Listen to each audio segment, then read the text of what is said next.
people. All right, I'm starting the stream now. Go for it. 3, 2, 1. It's going. Whatever. We're live.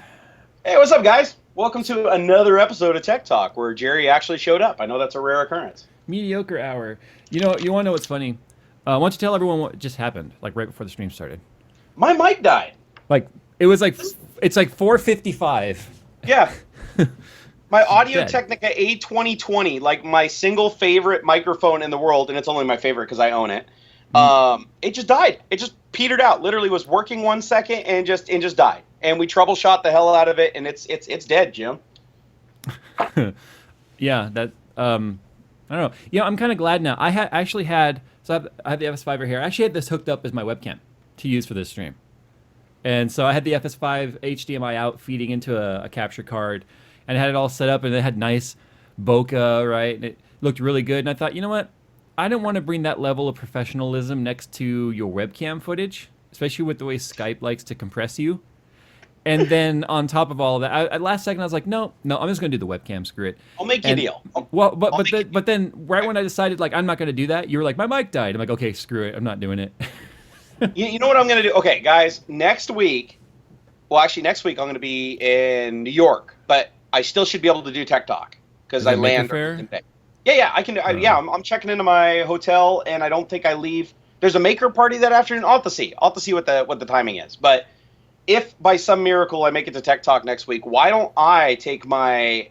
Oh, shit, no, I'll be in New York. I can't use it. I have a capture card in my system now, so I was going to say I could use my Sony FDX33 raw HDMI out and use it as webcam. And then we can both have fancy webcam.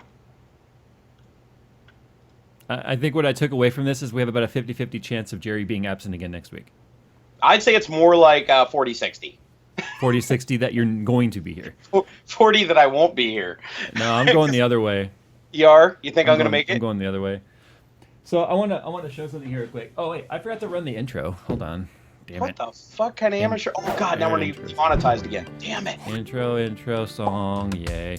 You know what? These bobbleheads are really old. We love doing the intro. We should. Actually, I don't even use the bobblehead anymore. Now I use... It's still on your header. Header of yeah, the I channel haven't changed still. that. I haven't changed that. So I got a new battery for the FS5. This is the battery it comes with right here, the UP60. It's a decent sized battery. But now I've got the UP90. Oh my gosh, Jerry, you'll see this on the stream. The difference in size. I'm watching right now, between bro. The two of these, holy hell. So I've had the UP90 installed in the FS5 now. The last 2 videos I've been shooting directly off battery, capturing all of my audio through 48-volt phantom power on my shotgun mic, and the battery still shows 99%. It's ridiculous. So I need that for like trade shows and stuff. It kind of adds. Crap! I just saw it. That battery is massive. It kind of adds a little bit of heft. What's nice though is the Sigma lens I have on here is really kind of heavy, so it's very front heavy. What's nice about this battery, in the way it kind of protrudes out the back, like a badonkadonk, like a JLo butt battery back here. It's kind of nice because it sort of balances the camera now. So when you're holding it like on the grip here, it's very balanced. It's kind of nice. That is a fancy camera. Yeah, that thing is so much smaller than the FS7. Oh my god. The 7 is very large. The 7 is very close to like the Blackmagic 5K camera or the 4.6K camera. It's bigger, but it's designed to be on like a rig. You know what I mean? It's designed to be tripod, not handheld as much. But did you like my Instagram post of me taking a junk shot with an FS7 on a Ronin? I have not been on Instagram in like 2 days. So I literally, the guy there had an FS7 with a ginormous lens on it, on one of those Ronin, gyro stabilizer thingies. Yeah. And so I grabbed it from him, and I actually did an Instagram picture of me taking a junk shot with it. So like 7,000. What's the body? $7,000 plus the lens is probably a couple 8, more grand. Plus the Ronin, which is another $2,000. It was over $10,000 worth of camera. Yeah. And I basically just pointed at my crotch, and the dude looked at me and just shook his head. The sad part about that is like, when it comes to actual filmmaking, $10,000 for a camera is like budget. I know. I was looking on B&H, and it's like they have rigs on there where the body's like $70,000-$80,000 just for the body. Well, yeah, a fully outfitted Red Epic is north of $120,000. Yeah. Have you looked at the broadcast lenses, like the lenses that are like $230,000 just for the glass? Yeah, insane. That's nuts. Totally necessary for a YouTube channel, though. Totally. You know what? That's what I would do if I was a billionaire. If I was a billionaire, I would just produce like vlogs with like a camera that the guy needs to wear like a vest and a giant like a Rector set on him to handle it. And it's like $200,000 lens. You would just have him follow you. Just have him follow you. And then compress all my shit. Upload it like 4K 60, and it's just a vlog, a talking head video. Hexit said 10K dick pic. Hey, what do you guys think of my my pink collared shirt here? Kevlar Condom got this for me for my cruise, but it fit like spandex. Now it's all loose on me. Look at this. Don't lie. You were sitting there before the stream, like stretching that shit out. You were just I did. I was like, you were playing inside of it. You look slim as Miss America. Wow, I feel sorry for Miss America. That was a jab. Miss America's really let herself go. Burn. Ooh, I got to wait on MyFitnessPal. Okay, something I want to get out of the way here. So last week I cut off the stream. There were a couple of donations that didn't get read that came in last second. So I'm going to read that real quick. I don't even know if they were here this week, but I'm reading them anyway. I didn't get any donations. To get it off my conscience. We'll do that. Steve Pryor says, "Hey Jay, I've got a 980 that I've had OC to 1470 on water since day one. I've recently had to start backing it off due to crashing. Could my card dying or could it be software related?" No, it's just overclocks lose stability over time when you keep them near their edge. It's normal degradation. Matt McGregor says, "Have you seen Kyle's impression video which featured you?" That's like old. That was like a year ago. That was at least a year ago. Yeah, of course I've seen it. Okay. I'm going to do the two that already came in today. Jerry. I'm just tweeting out the stream. You call me tits. Don't forget when you have a shotgun mic that's mounted to the table while you're typing. I didn't even think it's literally pointed right at the keyboard. I'm sorry. I just got to paste. There's going to be one more click, okay? Maybe two. I'll wait. We will all wait. Just wait, guys. This is important, okay? This is waiting. how I get Jay his donations. Yeah, that's how I make money through Jerry. There we go. Jay needs to get paid because if he doesn't, then he'll get angry. You don't want to see him when he's angry. He's very abusive. Very. Okay, we're good. Go ahead. B McD says, "I have no actual question. I'd just like to say thanks for the content and humor and keep it up. If you so choose, LOL. Thanks again." Of course, I choose to keep the comedy up. But comedy's been kind of lacking lately. But anyway, Mike Games says, "Good day, Jay. Love the show. What did you have for breakfast?" I actually splurged for breakfast today. I had a sausage breakfast sandwich from Starbucks. Actually, I don't consider that splurging. I do when one little sandwich is 500 calories. Oh, you got like the sausage cheddar and egg one? That's the only sausage one they have. They also have what's the 300 calorie one? Talking about the chicken sausage thing? So, yeah, it's kind of nasty. It tastes really bland. It does. It's got like a weird taste to it. It literally tastes like cardboard. That's my go-to. So anyway, there's that. Okay, Jerry, you wanted to talk about changes that YouTube is putting in there. Boo! Why? Big surprise! YouTube changing. I have no idea. I have no idea what's taken place this week. I have been head buried in the sand. So why don't you take this one? Because I'll react to it live. We'll do Jay Reacts. Well, I'm going to educate you, Jay. So you guys all know that about 2-3 weeks ago, everybody was up in arms about the whole demonetization of videos that have words in them like shit and fuck and see, now I did it. Now we're not going to be able to monetize our video anymore. Anyways, that was a big uproar in the community. Well, can I interject one thing real quick to add to that? Please do.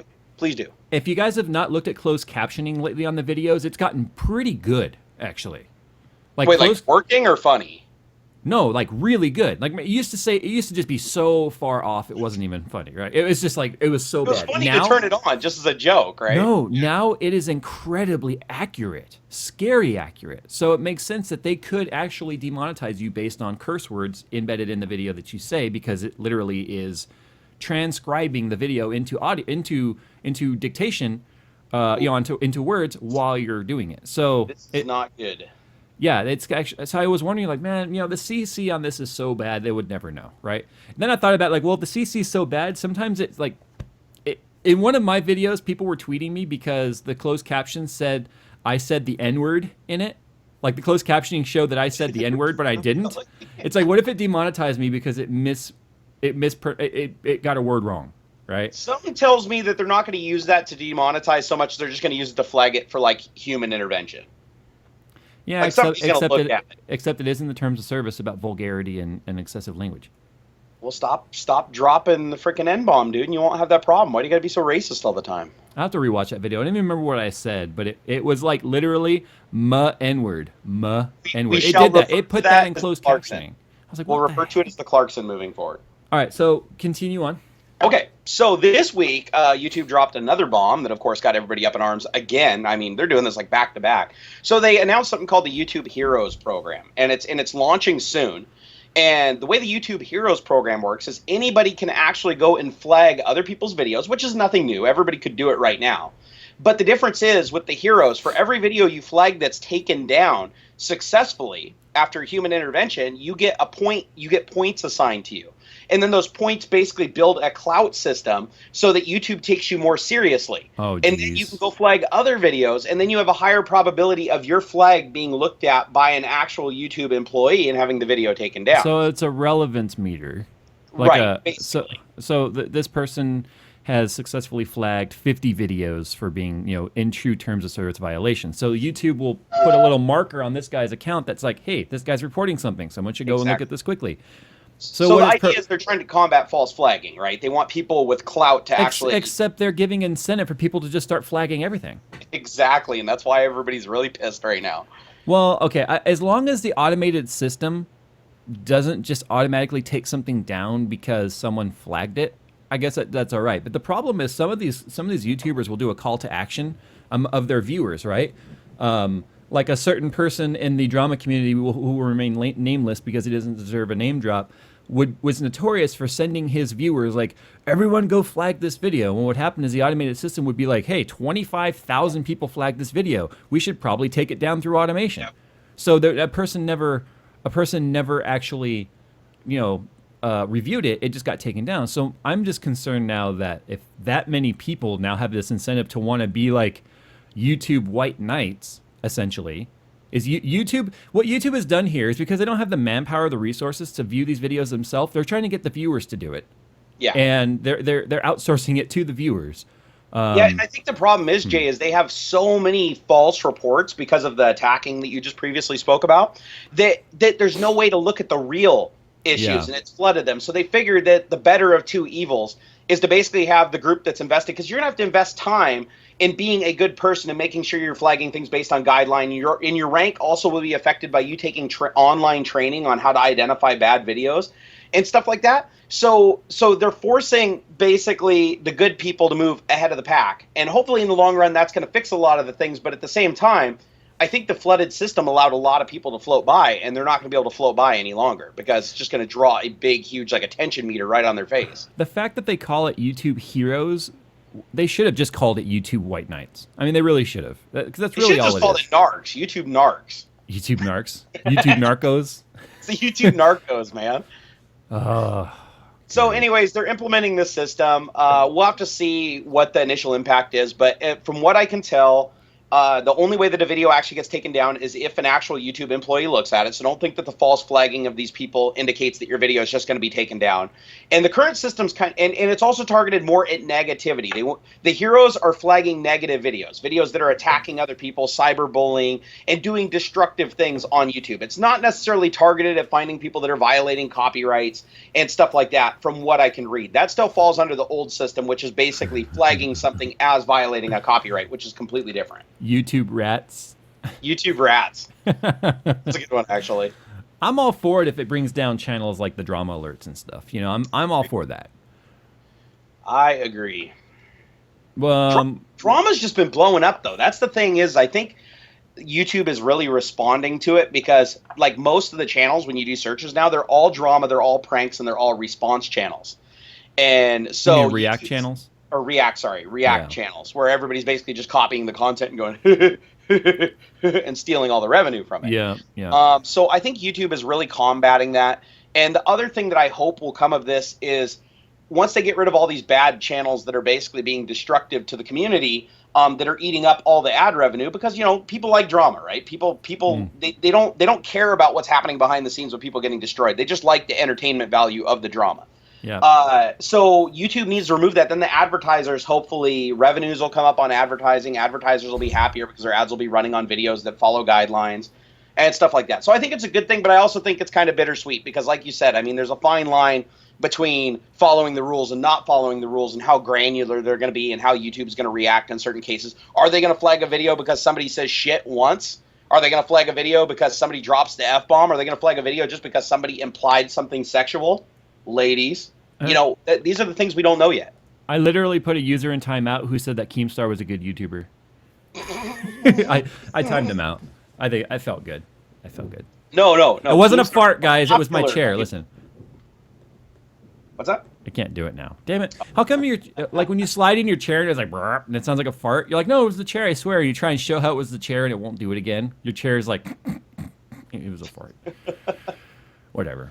If I farted, I would claim it. But the reason that you know another thing is you can tell that YouTube's new rulings are affecting the drama channels because some of them are already releasing videos kind of backpedaling and trying to fix their stance.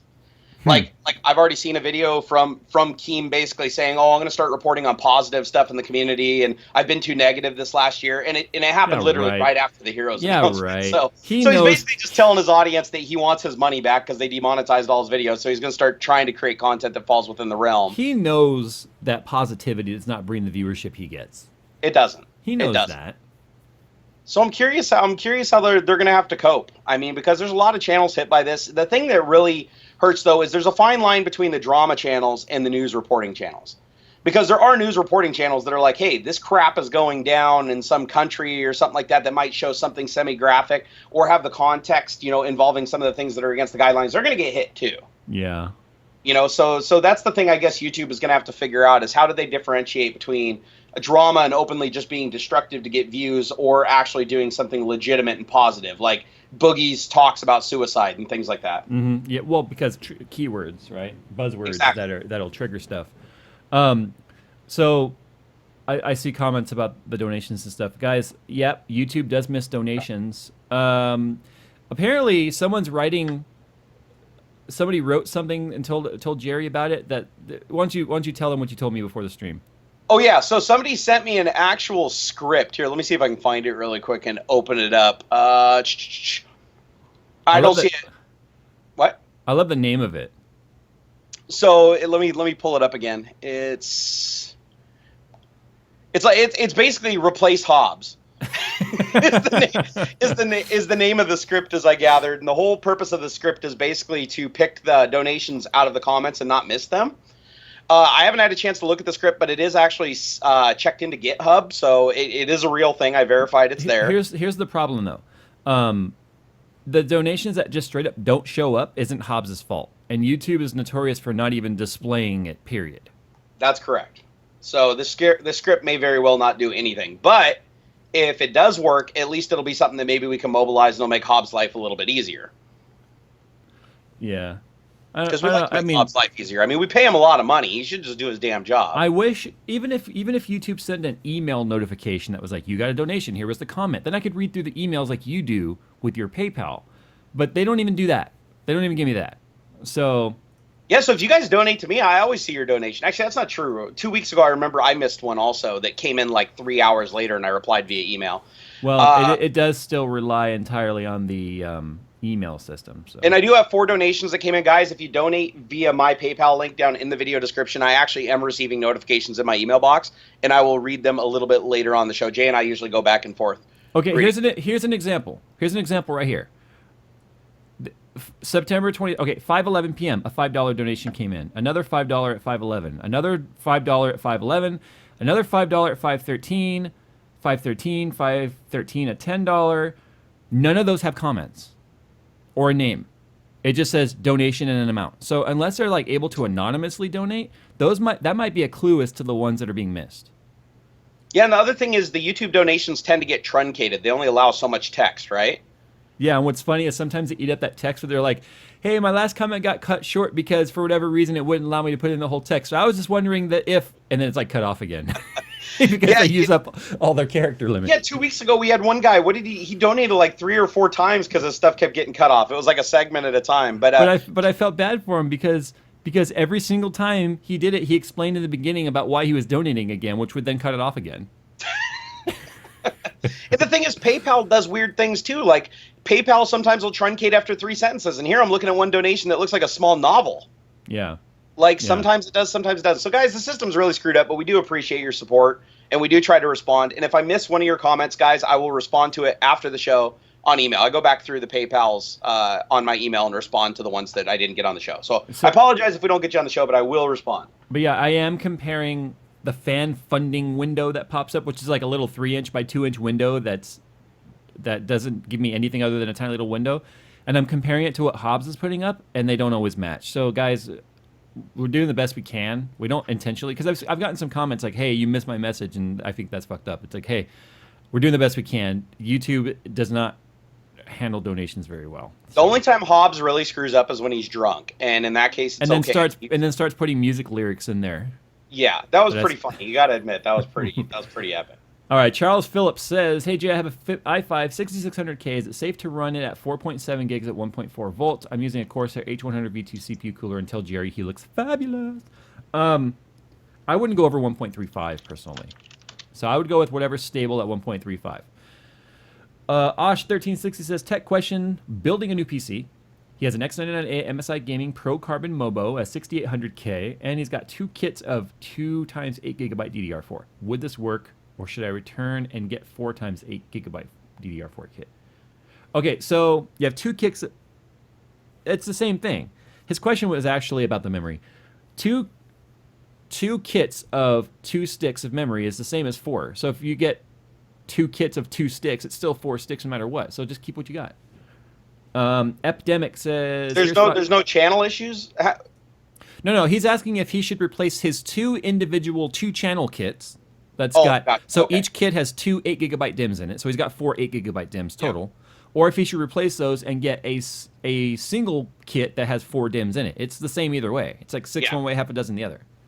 Agree. Hey, really quick, this just in. I'm kind of watching the news in real time. Yahoo just confirmed that 500 million accounts were compromised in a huge data breach. This literally just 3 minutes ago. So this is the newest news I think we've ever reported on Tech Talk. So if you have a Yahoo account, yeah, you might want to go change all your information right now. That their Yahoo account with the Yamaha. You know what I'm more surprised by though, honestly? It's Yahoo, you Yahoo. Yeah, Yahoo has 5 Yahoo. Say Yahoo. Yahoo. How do they have 500 million accounts? I'm more surprised by that than they got hacked. I thought Yahoo was pretty much dead. Yahoo. Yeah, I don't know. I don't know either. Corey Williams. 350 million are probably bots. No. How many of them are new accounts because someone forgot their password from the old one and Yahoo never sends the email to like get your new password? Exactly. All right, so Epidemic says, "Here's $5 so you can buy a fitting to get the Skunkworks update out." Use a man. I can't buy a fitting with $5. Have you seen the Bits Power fittings price? Dude, liquid cooling stuff is unreasonably expensive though. Like Bits Power is 90, like dual rotary 90s and stuff. They're like $15. All right, Corey Williams says, "I like the pink shirt. Seriously, not just because they paid me to say it. It's nice, man." Who paid Corey to say that? Don't lead Jerry on like that. All right, Boys in Media says, "Should I do an ACX or reference for SLI 1080s? Jerry, make it out to Silverdale so I can buy you a beer." Is Silverdale somewhere by you or something? It is actually. I grew up near Silverdale. Oh. Silverdale's like the nice part of Kitsap County. Like every other town in Kitsap County is pretty shady. I like some ketchup on my burger. All right, so okay, if your motherboard will allow spacing, like at least a slot or 2 spacing in between the cards, and you're fine with the ACX. If your board requires that they be sandwiched together, I would go with the reference. Teabag said, "Hey, nice name." Teabag43 says, "First time donor." He actually put donor. First time donor. I remember the first time I dawned. Well, when you said donor, I was actually thinking about the German sandwich, a donor. Got a 980 Ti Kingpin, wanting to upgrade to the 10 series, running 3 1080p, 60 hertz in surround. Wondering, he actually said wandering, like wandering around. Wondering if I could get away with a 1070 for max graphics and capped FPS. If you go from a 980 Ti to a 1070, you're not gaining anything. They're roughly the same in performance. That would not be a good move. The 980 Ti is 6 gigs of VRAM, but the 1070 is going to have 8 gigs, but you're not... Wait, is it one 980 or 2 980s? He says he has a 980 Ti Kingpin, which is one of the fastest 980 Ti's that you can get. He's asking if you can get away with a 1070. I would say 2 1070s, yes, but if you want to go from a 980 Ti Kingpin to a 1070, you're not gaining anything but 2 gigs of VRAM, and it's not even G5X, so that's a lateral move. That's not worth it, in my opinion. I mean, the only thing that you're going to gain is going with the 10 series. You're going to get the projection feature that has the non-distorted SLI multi-screen stuff. Yeah, it's the simultaneous multi-projection is what it's called. And yeah, I mean he'll benefit that. But he says he wants max graphics at capped FPS. He's not going to get that with a single 1070 in three panels. Yeah, no way. You're going to need SLI. I mean, you could get another 980 Ti even if it's not a Kingpin, and you could SLI those, but you're not going to get the benefit of simultaneous multi-projection, which Jerry mentioned, which fixes that skewing, which is like the stretched images on the sides of the panel. If you do surround, that feature alone is just amazing. He does say he's using 1080p 60 hertz surround, so yeah. So for surround, it's totally worth it, but just realize you're not going to gain hardly, if any, performance. But get a 1080 instead. Sell your 980. Get a 1080. A single 1080 would definitely be a performance bump, but I still don't think he would get 60 FPS cap with a single 1080 across three 1080p. Really? Yeah, I mean it's 3/4 of the pixels of 4K, and I know what the 4K numbers look like on 1080p. I don't think he's going to be able to I don't think he's going to be able to maintain the 60 FPS minimum he wants. Gotcha. Because that's the question here. He really wants to maintain a 60 FPS minimum because of he wants to lock the FPS at his refresh rate. I know how to fix this. All he has to do is just play CS:GO. That's it. Oh yeah, but CS:GO you'll get over 100 frames per second in 4K on like a Trident 8900C ISA card. I mean, he'll get like 1,000 FPS. Yeah, do that. Most heaviest man. Whoa. Okay, that's an interesting name. Most heaviest. Is he talking about me? Oh, I thought it was a comment about me. Yeah, this question is aimed at the most heaviest man. Should I wait for Skylake E or go ahead and get something like the 6950X? Thanks. Whoa. That's a big budget. That's $1,700 on that 6950X, or $1,500 if you live near a Micro Center. Wait for Zen. Zen's gonna solve everything. Just wait for Zen. I would say if you've got the budget, just get the 6950X now. The Missing Ling says, donation, cause I ad block and I watch all your videos. Have you ever got Mirrorcast working properly from a desktop? I've never used Mirrorcast. Have you? I have not actually. No. Oh wait, no. That was a proprietary version.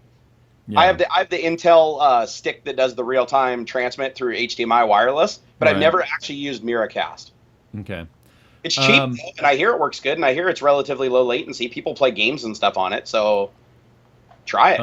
Android likes it. So Jinzo Defiler donated, but I'm pretty sure he put in music lyrics. Then you got to read them. You know the rules. I don't know if. See, here's the thing. I suck at songs. Like I probably wouldn't be able to identify the song. That makes it even better. Just read it and not even know what it is. We're no strangers to love. You know the rules, and so do I. A full commitment's what I'm thinking of. Huh? I don't know. I'm sure chat knows. Anyway. Chat will blurt it out. That's the last one I've got for now. Little note here, guys. We usually cut off the donation comments around 15 minutes after the hour. In our case, it'll be 6 o'clock, because we'll just sit here reading comments all night long if we don't cut it off. So what I'll do is, if any comments come in after the fact, like if any comments come in after the fact, like I did today, I'll read them at the start of the next week. And Hobbs is telling me I missed a comment. Oh, he's right. I did. Jeremy Davis. I'm sorry, dude. He said, hey, guys, first time donating. I'm curious to your thoughts on my first computer build. I have a Gigabyte AM3 motherboard, FX 9350, and a 212 cooler. HyperX. Or it's going to be a Hyper 212. Solid. It's solid. The 9350 is AMD's fastest FX CPU. It's going to be like, what, 4.9 gigs, I think. Wait for Zen. Wait for Zen. Well, he sounds like he already has the parts, so. Well, sell it and wait for Zen.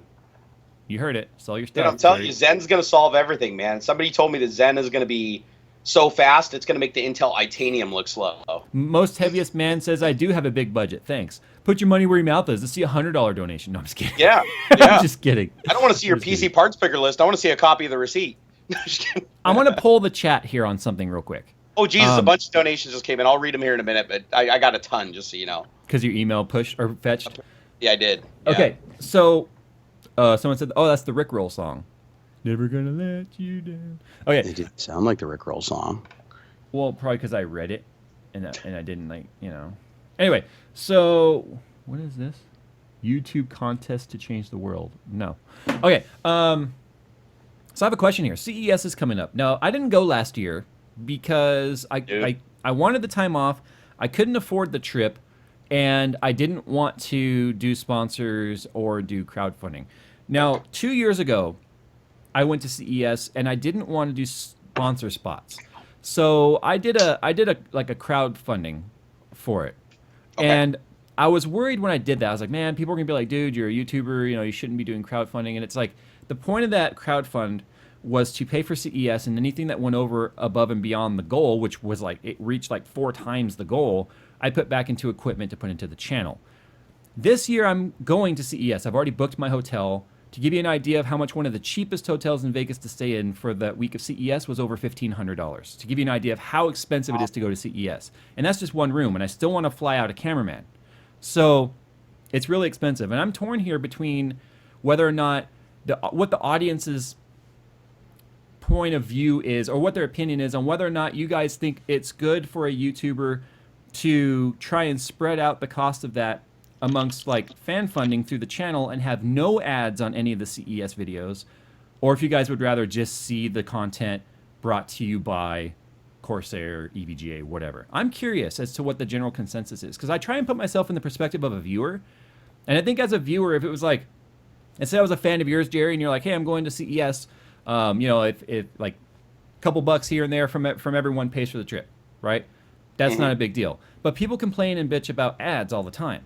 And when you when you get sponsors to go to a trip, sometimes it's like every single video, it's a call out of like sponsor, sponsor, sponsor, sponsor. And that pisses people off. So which is the lesser of the two evils? The idea of a crowdsource or the idea of sponsor spots everywhere?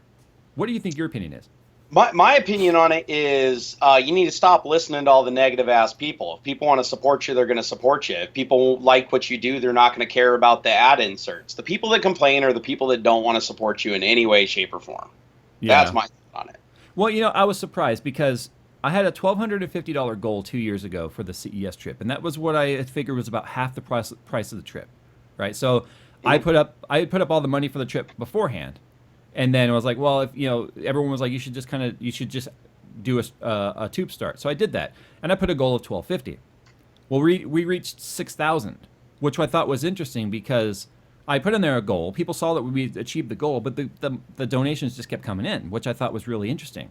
So I looked at it this time around, like, I don't know how I want to approach this. I don't know if I want to do sponsors or not. I know how to. Hey, I've seen videos. It's like CES, right? They try and keep them short, 4 minutes, 5 minutes, and of a 5-minute video, 2.5 minutes of it is sponsor call out. You know what you do, Jay? Here, I'm gonna solve it for you. Okay, enable ads on all your CES videos. Get sponsors for all your CES videos, and do a crowdfunding. All three trifecta. Do them all, and then just produce really badass videos, and then everybody's happy. Well, okay then. Except for the haters. You know what I think is interesting though is the amount of people saying that the sponsor spots are fine. It's a much different response this year than 2 years ago, when I wasn't full time and when my channel was much smaller. I find that there's like this general idea of what's okay and what's acceptable has changed.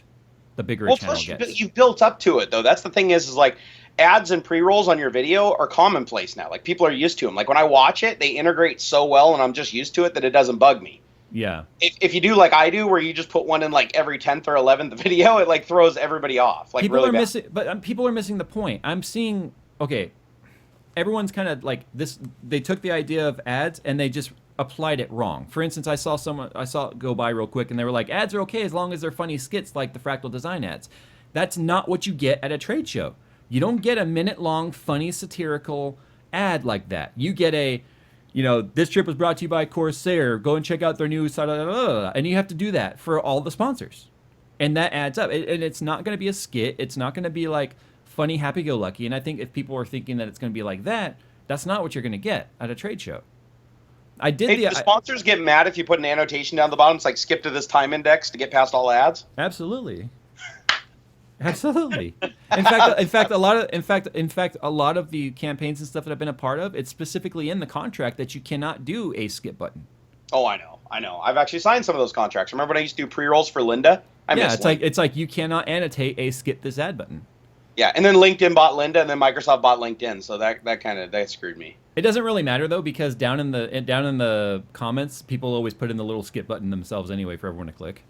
Yeah, dude, the thing is, though, I guess what I'm getting at, like being truly serious here, is that no matter what you do, you're going to appease one group and piss off another. So you might as well just take it under your hat and under advisement that the people that watch your videos religiously and like what you do are going to support whatever you do to make the most money so that you can enjoy doing your job, take care of your family, and not be stressed. I don't think my question translated properly then.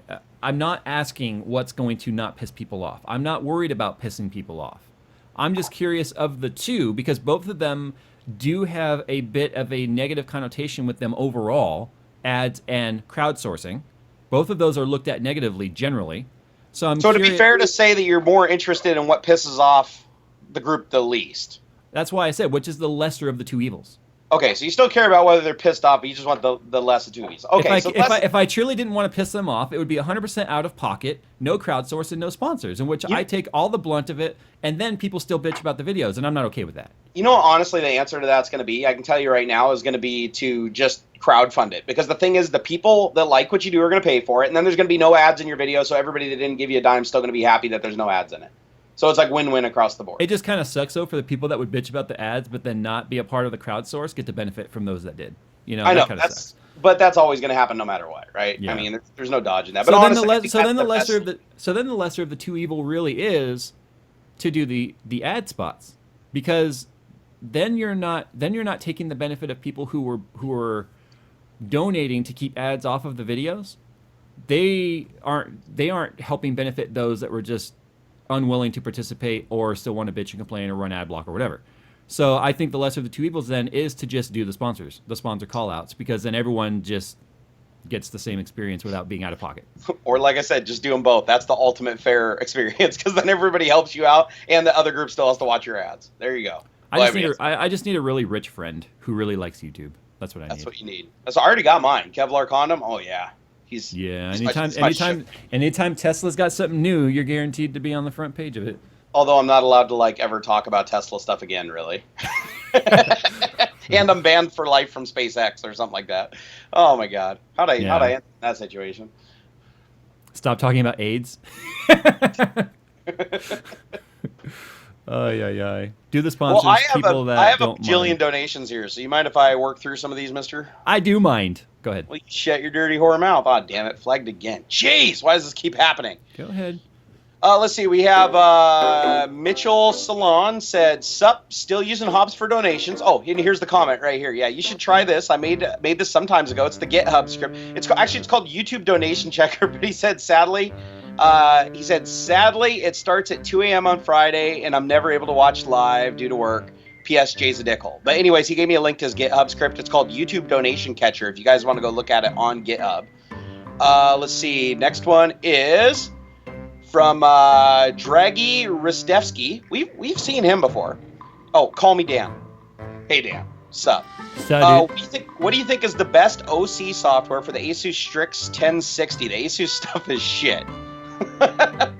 I use MSI Afterburner. What do you use? Okay, so Afterburner right now is still, ever since Pascal has launched, is still in beta. I think beta 13 or beta 14 right now. The latest beta has an issue where you can't save the overclocking profiles. So if you are on an NVIDIA graphics card, just use Precision X OC if you're using a Pascal card, or your older Precision X if you're not on a Pascal card.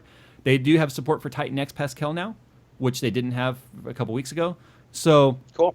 Yeah, and if you're on AMD 400 series or Polaris, just use Global Watt Manager built into the driver. And if you're on something older than that, then just use the full version of Afterburner.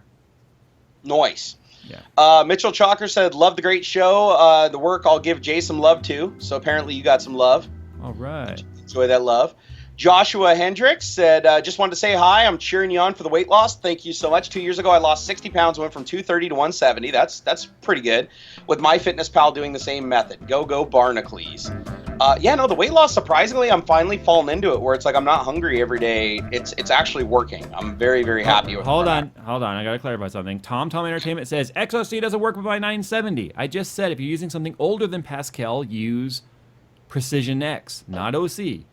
So let me go through this again. If you have a Pascal card, use EVGA Precision X OC. If you have a Maxwell or older card, use Precision X.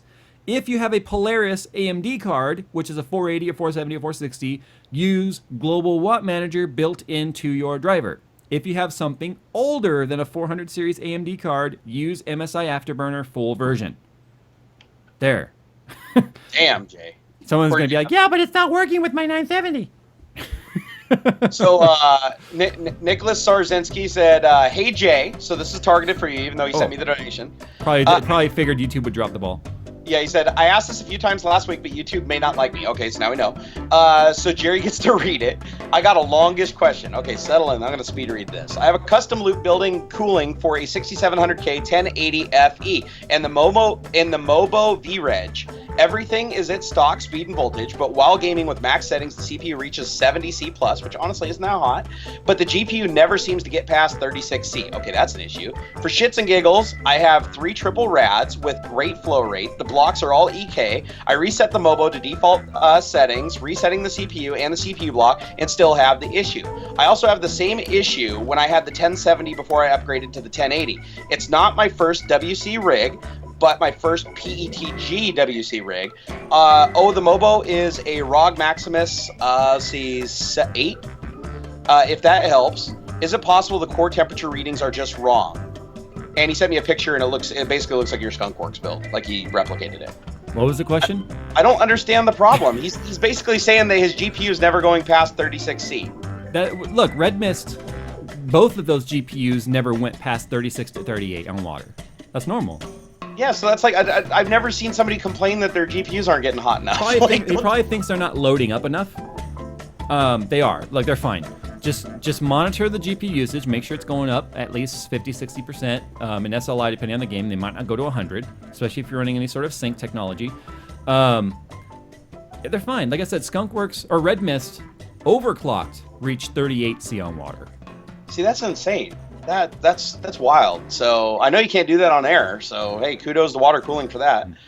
William Leggy said, please do more jerry-rigged videos as a construction health and safety officer. They're my guilty pleasure. I think he's basically calling me out and saying that I'm like literally like doing everything wrong, and it makes him happy.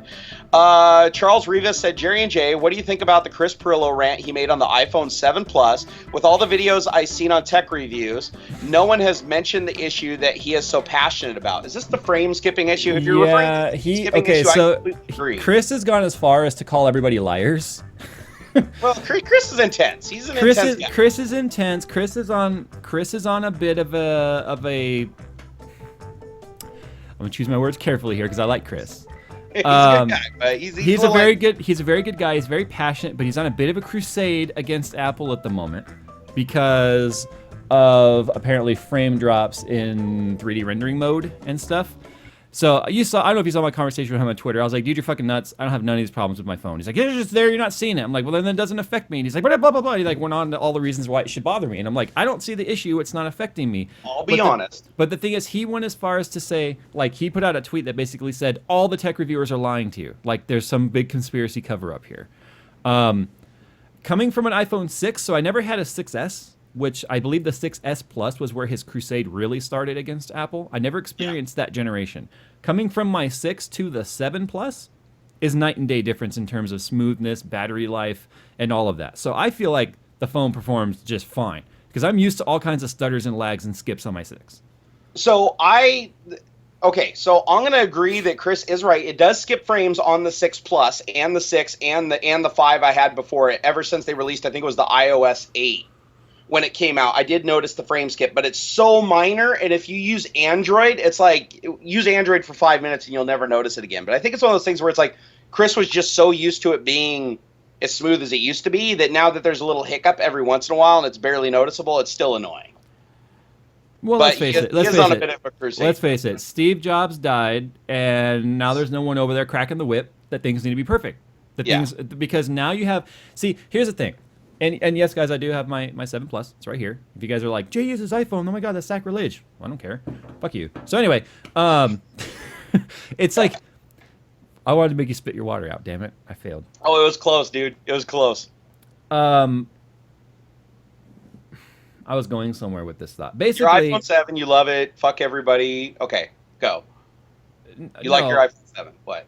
When Apple failed the first time, it was because they got rid of Steve Jobs, and it didn't take that long for it to fail because they made some pretty dramatic changes in the '90s, and then Steve Jobs was hired back, right, and he came in and took control of the company again, and basically was like, because he made what, I don't know if he made billions at that time, but he made hundreds of millions of dollars on his share buyout to get him out of Apple the first time in the '90s. Hundreds of millions. You're talking about a guy that's like, he could live on a beach like a king the rest of his life and never spend his money.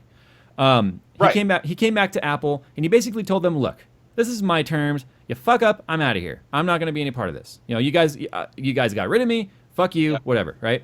So he came back and basically was given full control over everything. And this is not about the sensationalizing of the movies and stuff, which is not historically accurate.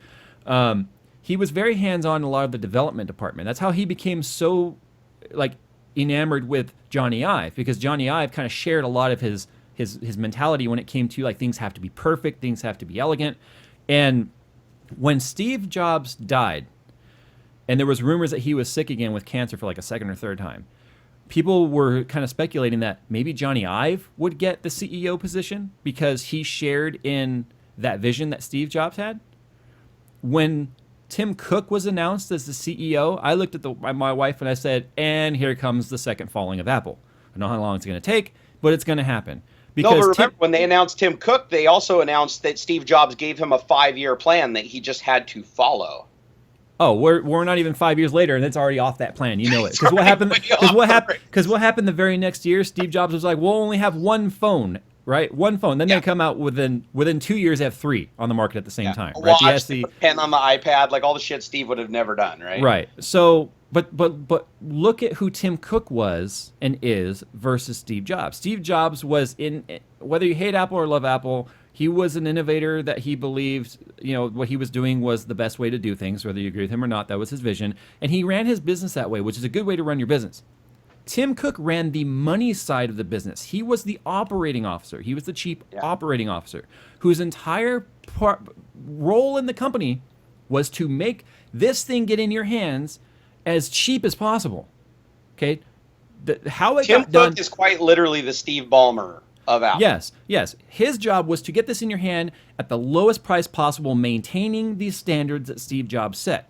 Once there was no one there anymore maintaining that standard, the only person Tim Cook answered to or cared about at that point was the investors.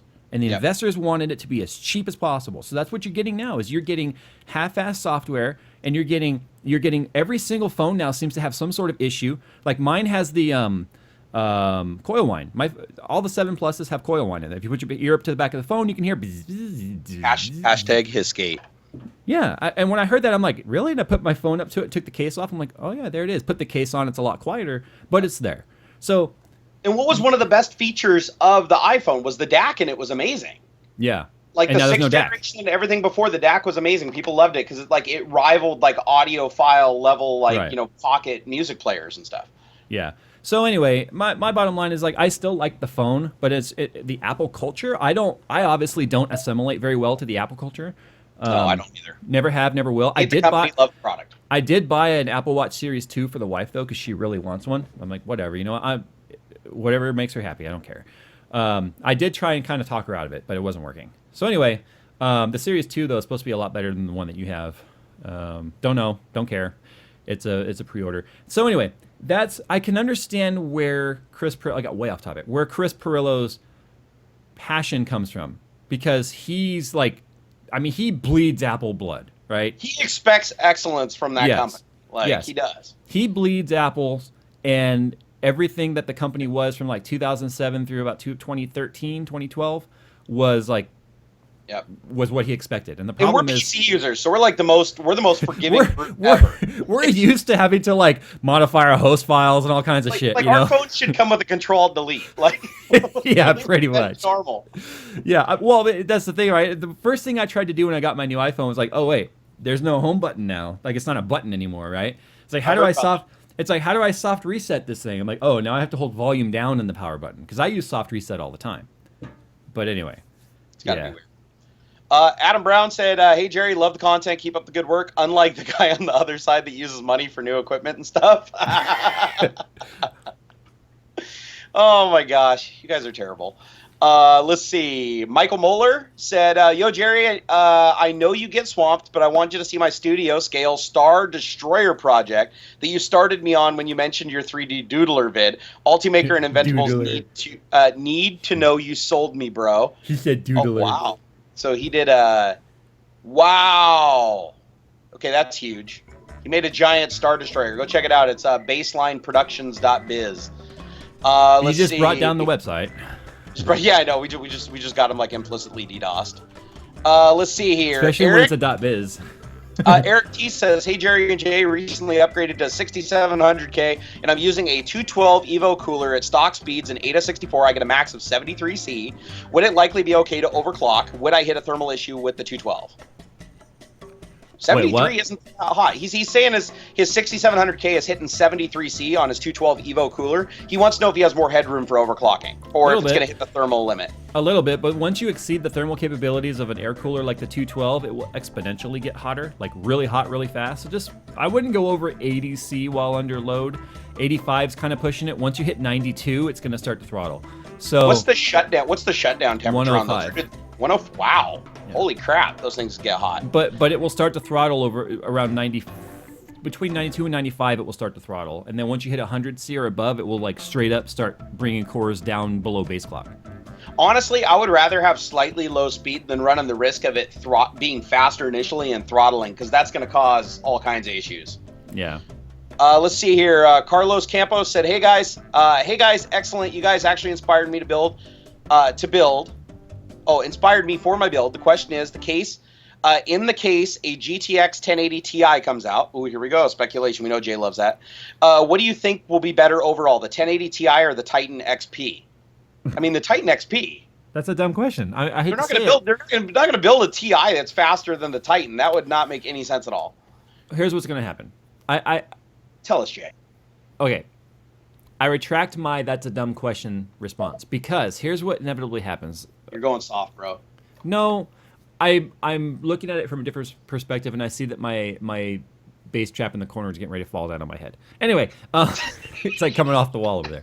So anyway, just let it happen, Jay. Just let it happen. It's just got like big foam pieces going to come and whack hit me in the mic.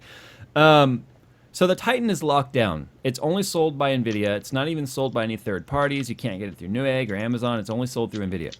The 1080 Ti, just like the 980 Ti and the 780 Ti, are going to be board partner cards where they can come up with their custom designs, which means they're going to be faster clocks, better coolers, and with the inclusion of the better headroom of coolers and overclocking, you could see a 1080 Ti that's faster than a Titan X for cheaper.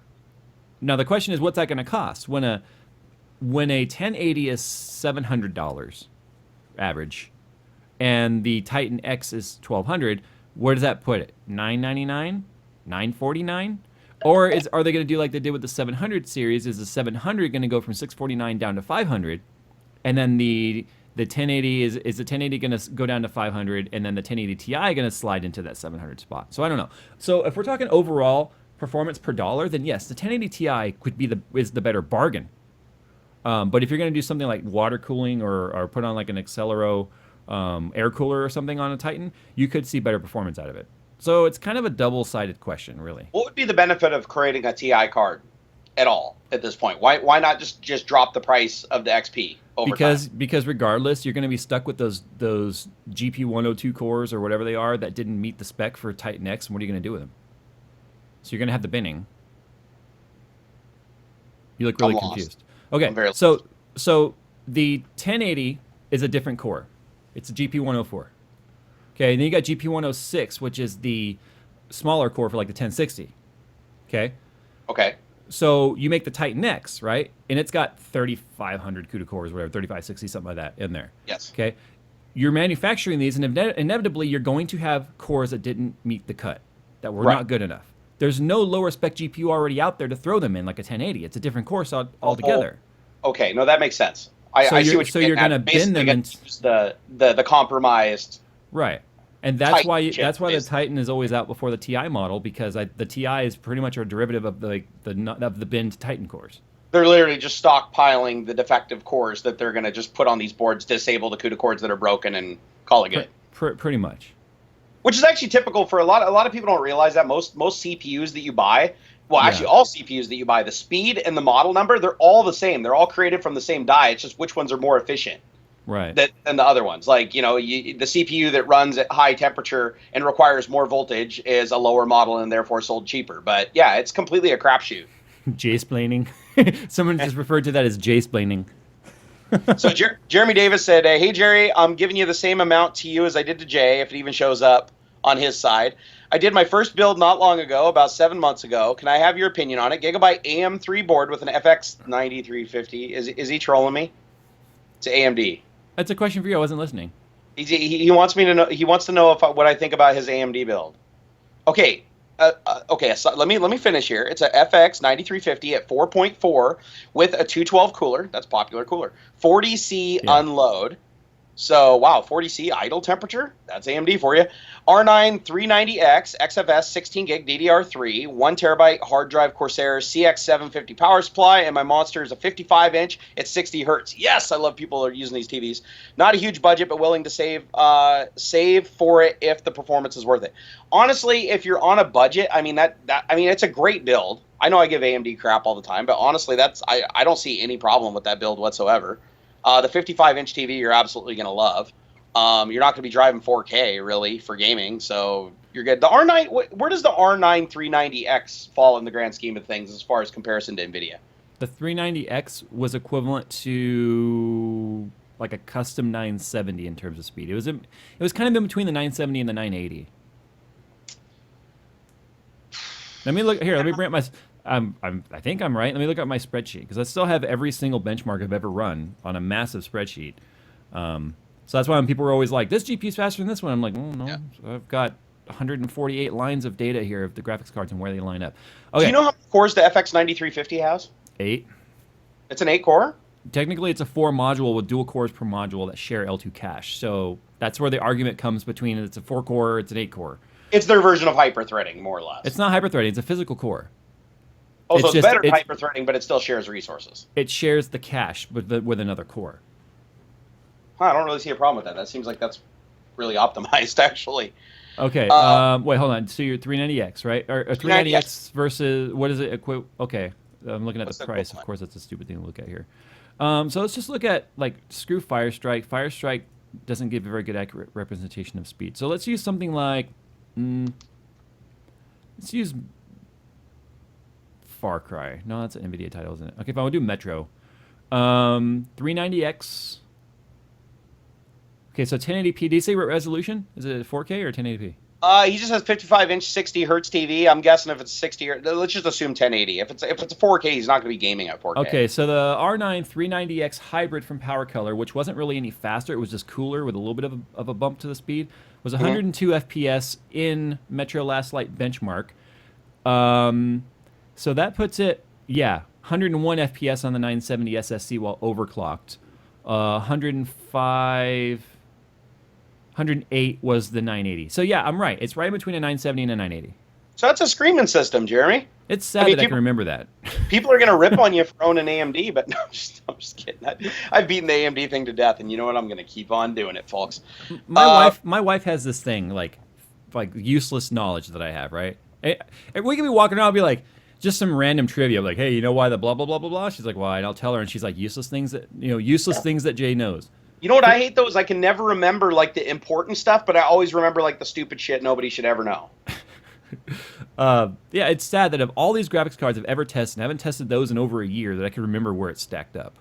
Here, why don't you read through some of your comments, because I still got quite a bit here, and I want to break it up a little bit. Holy crap, dude. Why do you guys all donate to him so much? Okay, Jeff K says, hello, guys. FX 9590. What is up with, is this like 9590, 9550? Did AMD like seriously just do like a fire sale? See what I did there? I did that at a giveaway. All right. ASRock 990 board Extreme 9 Plus, dual 970 SC cards, $1,000 budget. What do you recommend to change or upgrade? Intel everything. I don't know, man. You've got dual 970s and $1,000 budget. You know what I would maybe recommend? Sell both of those 970s. Get a couple $100 for each. That's $400. Take some of that money and get like a 1070, or maybe even a 1080, because the dual 970s was equal to about a 1070. But buy a Vive. So take the extra money and buy like a Vive. Increase your gaming experience rather than just your hardware. So it's true. Virtual reality, I still think, is going to be the future. So it's fun. It really is. Get in now. Steve Pryor says, "Hey Jay, I'm curious to know what your opinion is on when you'd say it's necessary to upgrade an older generation i7 like a 3770K for gaming and whatnot. Thanks." My answer is the same every time. When your CPU usage is being pegged in the games you play the most, and when I say pegged, I mean running at like 80% and plus.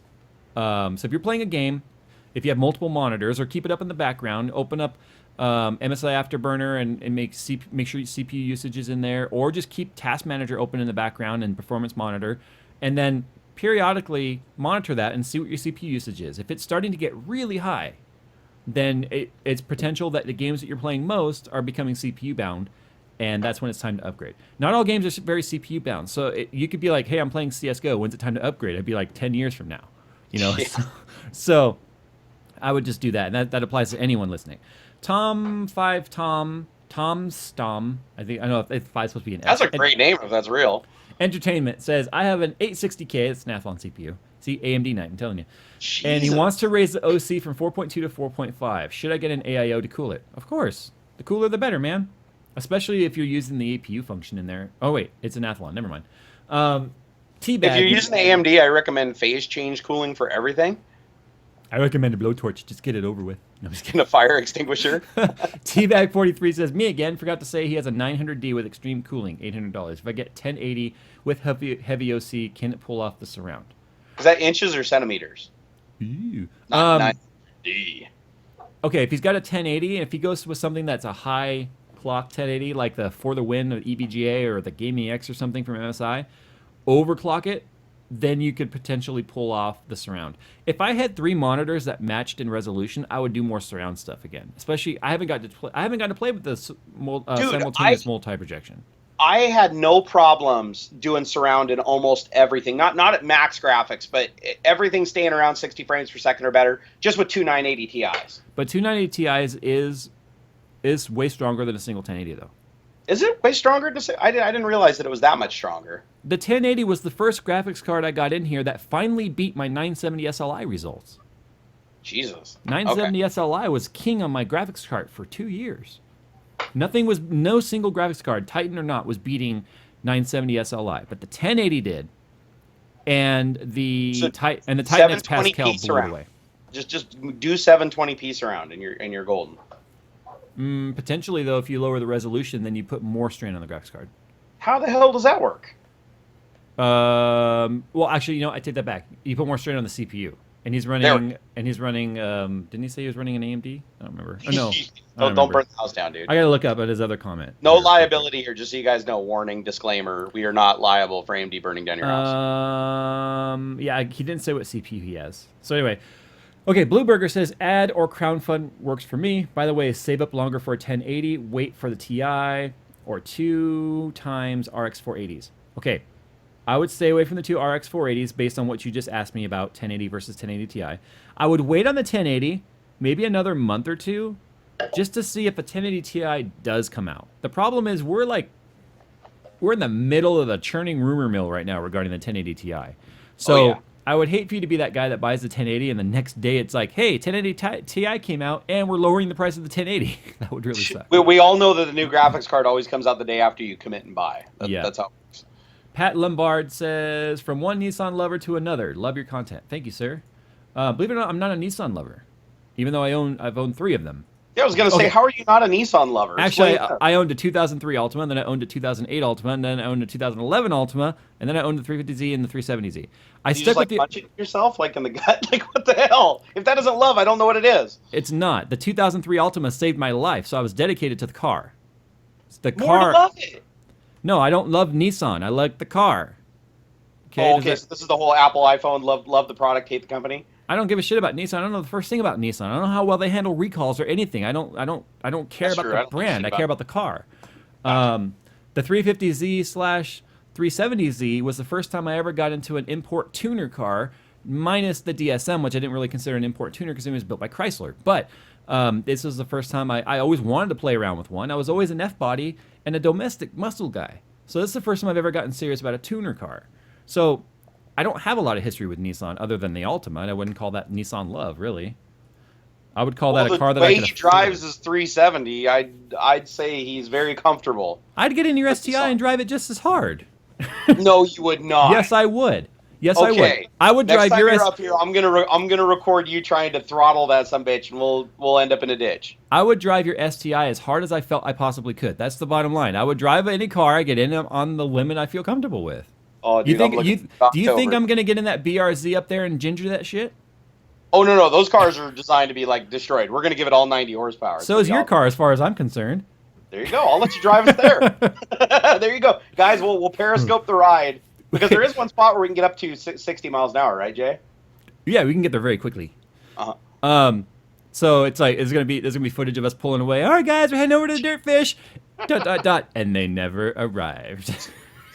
Connection dropped. It's gonna look like one of those. It's gonna look like one of those time attacks from an aerial view, and it just turns into a dust cloud. 400 feet into a ditch somewhere. It's gonna be so much fun. All right, Emmanuel Perez says, "Hey Jay, would an Alpha Cool Nexos GPX water block for my 390 series stressed by loop that has a 360 rad and just a 4690K? You would be fine, but I wouldn't go any smaller than a 360." Also, too, the Nexos series doesn't have the VRMs directly in the water flow path. It's on a built-in giant heat sink that sits on the face of the card. So you're not going to be adding a whole lot of heat into the water if you had like a full cover block. Believe it or not, the AMD VRM and power delivery system is what really dumps a lot of heat in the water. Jack W says, will a 4790 stock clocks bottleneck a 1080 SC? No. They keep up the great work. Thanks. You're welcome. Jeff Class says, hey Jay, been running Heaven Bench on my RX 480 since the start of the stream and max out 63C. You know, okay, I want to talk about that because that's directly in response to the 480 video I put up yesterday. I was sent quite a few links by the overclocking channel where I can't remember the ultimate overclocking channel is what I think it's called, where this guy is he's like an electrical engineer and he literally dissects the components on the board and lets you know about them. Apparently, are you ready for this, Jerry? Yep. Jerry, listen to this. So you've got the reference design, which is built by the manufacturer, AMD or NVIDIA and the like, right? Yep. They say this is the design of which we've made this graphics card. We give you freedom to either copy this design or take the blueprints and develop your own design. And usually the only things they'll tweak is things like power delivery. So I put up my video yesterday about the RX 480 Gigabyte G1 Gaming, a custom 480 card. Remember everyone was giving me shit that I wasn't doing custom cards for the 480 because I didn't have any? So I do one, and guess what? This shit hits 88C when I overclock it. 88C. The reference card is cooler than that. It was hitting 80C with the factory cooler and no overclocking. So what happened was a ton of people were telling me, like, yeah, this isn't news. Gigabyte's G1 Gaming card is, like, everyone's telling me that they were just hot. They're super hot. A lot of people were telling me they own the card, they have the issue. People were linking me to sites of other reviewers saying it got just as hot. I'm going, that sucks. Then I got a bunch of emails and messages from people linking me to a video of a guy that breaks down the PCB and talks about all the individual components used on there. Gigabyte actually cheaped out on the components, and they're using MOSFETs that are 25% weaker than the reference design. Ooh. And the cooler... What I was going to ask you is why would they make something that's worse than the reference design when that's just handed to them? But it's cost, right? It's got to be cost. But the thing is, the cooler itself also, without the Gigabyte like shroud on it, the actual heat pipes and fins themselves, also appears to be another cookie cutter cooler that other brands have used in the more of a generic budget brand type of cooler, and that's why the cooling isn't up to par.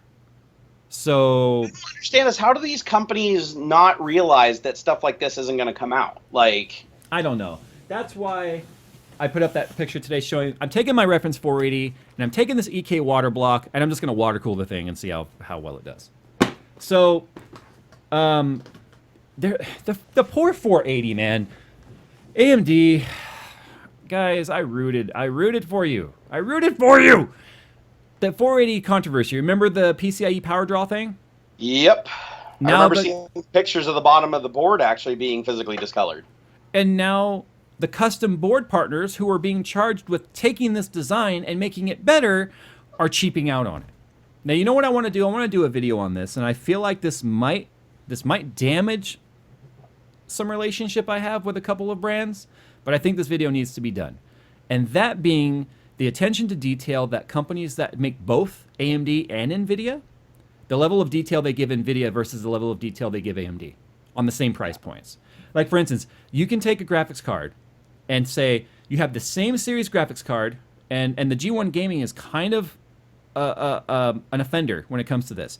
They'll take the G1 Gaming line and apply that name to the AMD card, and it's cheaped out, right? Cheap components, cheap cooler, etc. And take that same line of G1 Gaming, apply it to the 1060 card, and it's way better. It's a beefier cooler. There's better heatsink design. There's better VRM design. There's backplates. I mean, all kinds of stuff. And you look at this and you go, for the same price, they put more attention to detail on one brand than the other. And that's kind of fucked up, if you ask me. It really is. Because you're taking a product line that you've developed internally and are applying it to a graphics card. And I think you would expect to get the same level of attention to detail and quality that has that name on it, regardless of what side of the fence the graphics card is. So I kind of want to do a video about that. Like, it's really fucked up that manufacturers will take your money and not give you the same level of quality and attention to detail. Because honestly, that's hurting AMD. The only way AMD is ever going to dig themselves out of just the general like PR nightmare that they have is if they start creating stuff that's actually better. They start lowering their margins. I know they're not a rich company by any stretch of the imagination these days, but they really need to like focus on building a better product than NVIDIA. Not keep focusing on the cheaper price point and try to be the cheap garbage card, but literally try to build something that's the best that they possibly can and take a risk. So Solo Camo says, thank God someone else noticed that. I, on the same week, received the GTX 1060 MSI Gaming X. And then I received the GTX, or the RX 470 Gaming X, which on the surface looked like the same card. The 470 is like half the weight of the 1060, which share the same cooler aesthetics, but you do not get anywhere near the same level of construction quality between the two, and they share the same name. So Crusade Dragon said, have Jerry make the video. He doesn't have relationships with these brands. I know, right? I just created a video. It's like reporting on behalf of JayzTwoCents. You know what? The bottom line here is that if people aren't keeping these companies on their toes, and if I take immediate flack for it, but as a whole the community stands up and says we're not buying your products anymore until you start actually giving us a product worth buying, then in the long run they have to conform, right? I kind of feel like I've spearheaded the backplate movement, where even graphics cards now that are 150, 200 bucks are getting backplates on them because I kept bitching for years about it. No, that brings up a point I wanted to make really quick too, and that is the influence that you have in this particular space as it pertains to just PC building in general.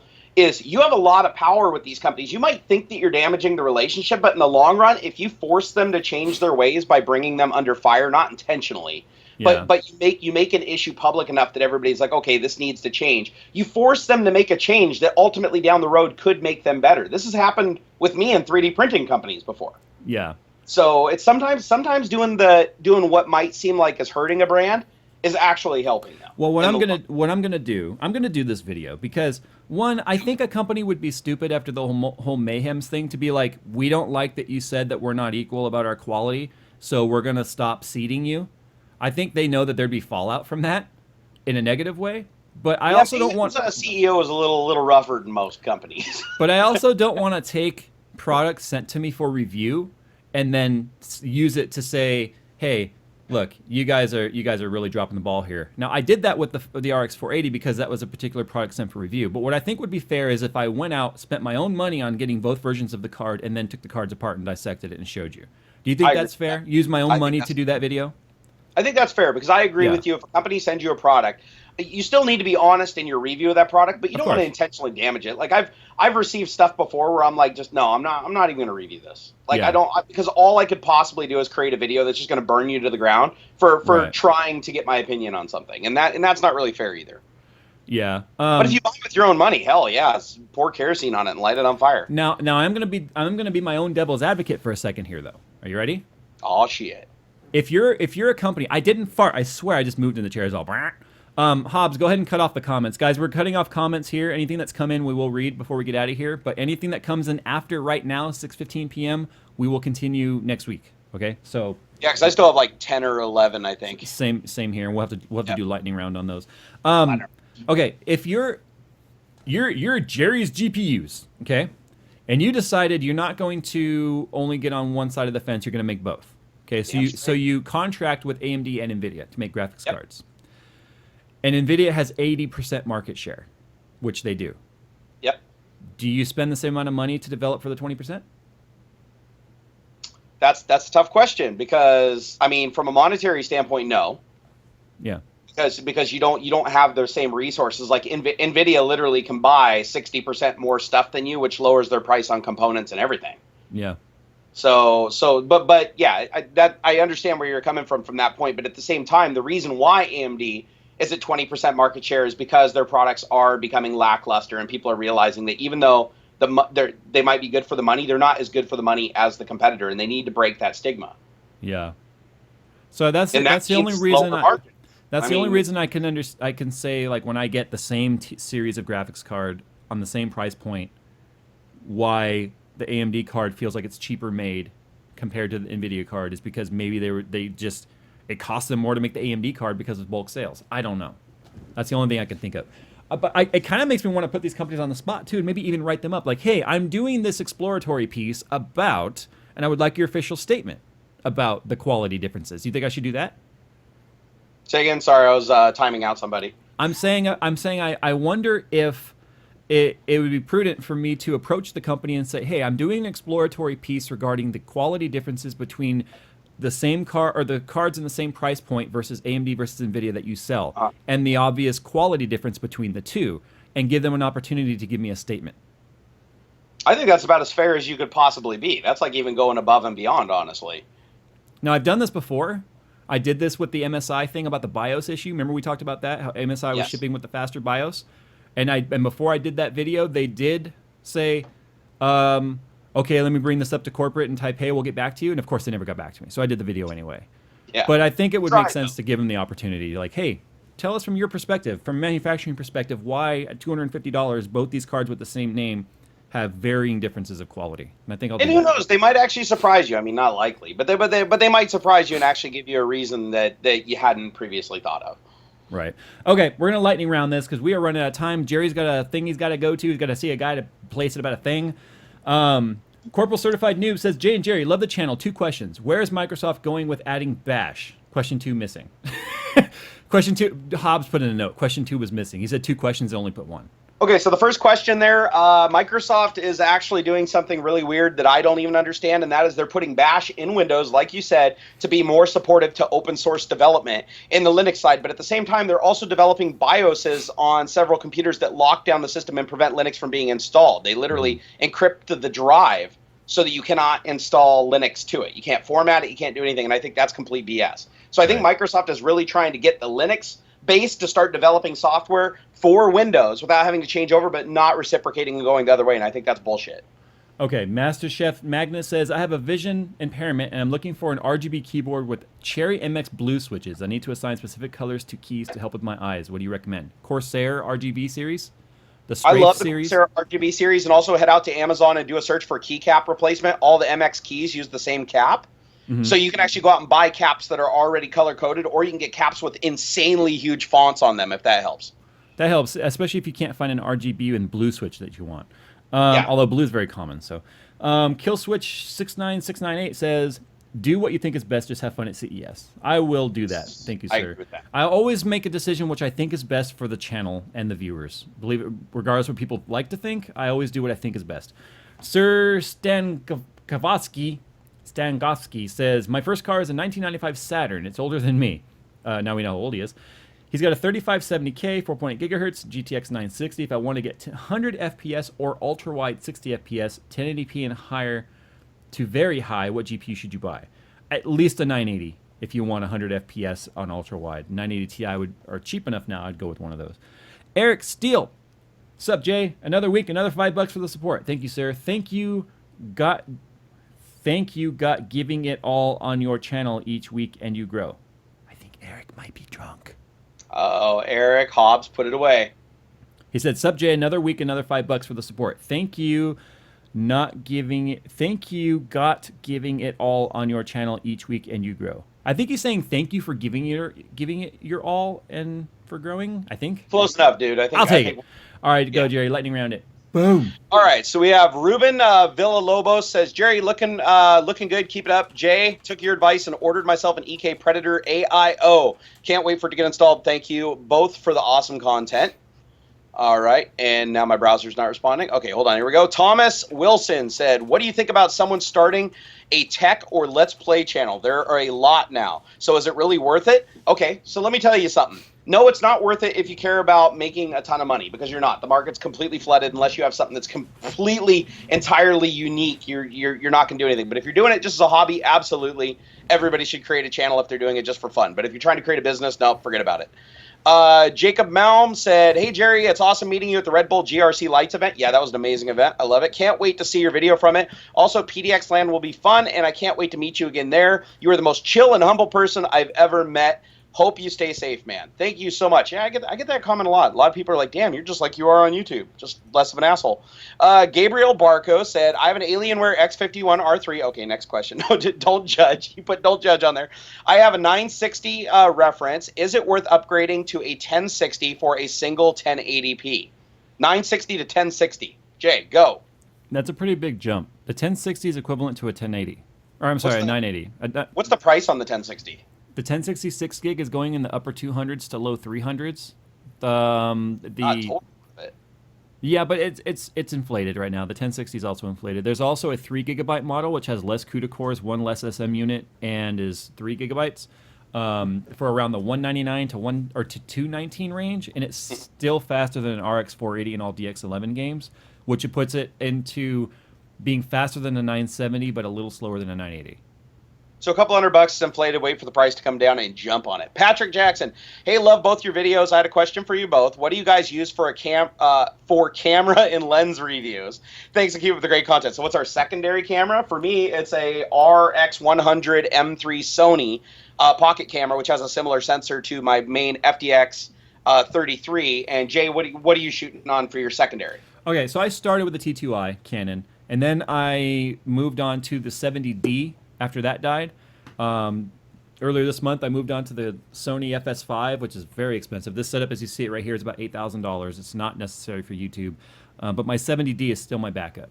The 70D is an amazing camera, especially for $1,000 for the body. It is. You really like pushed that thing to the limits of what it can do. That's what everyone says. Somebody actually said in the message they just want me to say something, so I'm going to say it. Michael Freeman, do you season?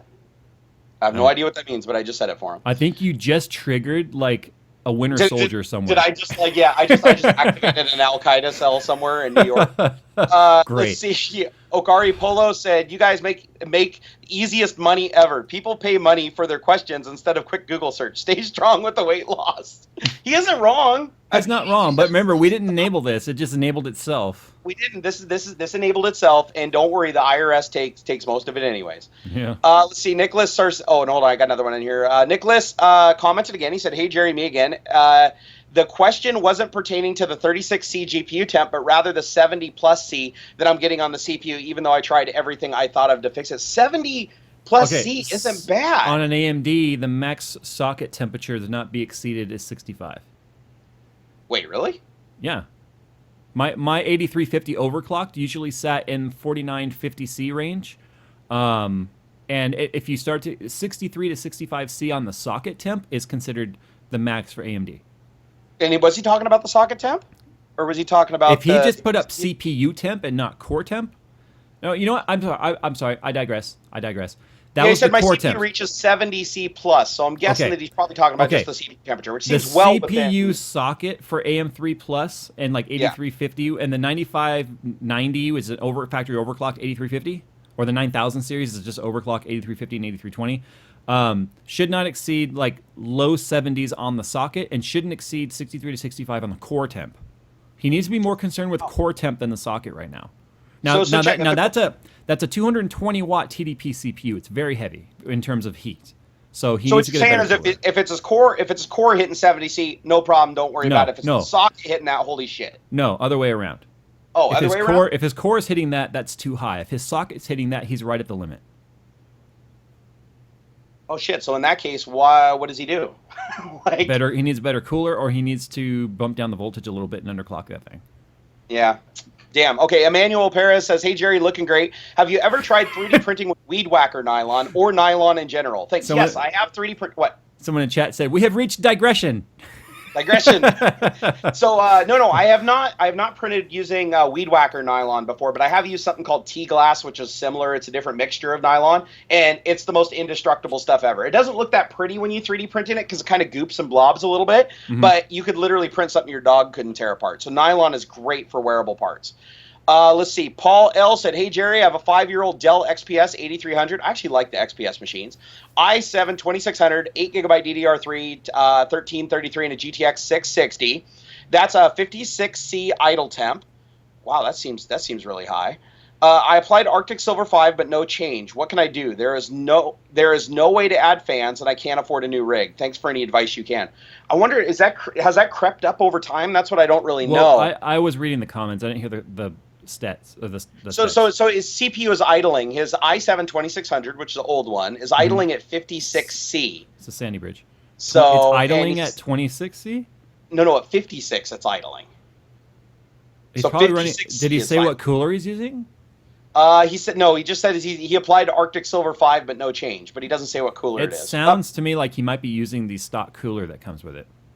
No, he most definitely is because Dell never added aftermarket stuff back then. Nothing he can do about it. A stock cooler in a box like a Dell is going to run at its max temps. It's just going to run hot. If it's something that concerns you and you want the machine to last longer, invest in a better cooler. And you can actually put a better cooler on that, even though it's a Dell machine.